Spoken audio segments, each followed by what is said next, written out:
430 kalórií a 35 gramov bielkovín, ďalší skvelý, rýchly a chutný recept do nášho letného setu receptov. Tak, poďme na to. Najprv si zoberieme nádobu do mixéra, 200 gramov ciceru. Kľudne použite z konzervy, je to už kvázi predvarené. Zbavte tak. Šupneme tam 200 gramov pečenej papriky v sladkokyslom náleve. Dostanete v konzerve, myslím si, že v hociakom supermarkete.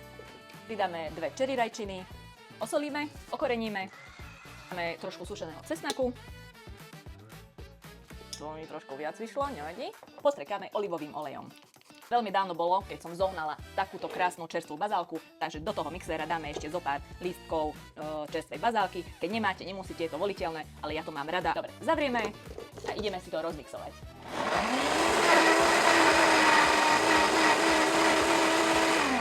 Našla som v obchode proteínové cestoviny, vyzerajú takto.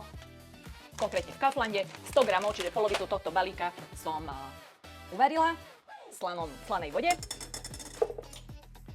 Vyzerá to celkom slušne. A otvoríme. A omáčku vylejeme na cestoviny. Olížeme vidličku.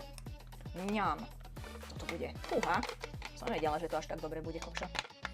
Mám rada takéto experimenty, že proste nahážeš všetko do mixéra, rozmixuješ, máš omáčku, nesereš sa s tým proste. Šup, šup, máš hotovo, vybavené. Hlavne teraz v lete olížeme lyžicu. Pekne teraz zmiešame.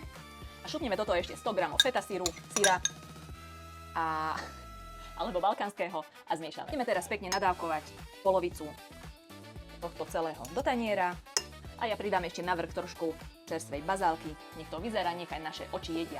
Ideme ochutnať. Tak len aby ste videli, naše rýchle cestoviny vyzerajú takto. Mňam. Nemyslela som si, že tie cestoviny budú také dobré.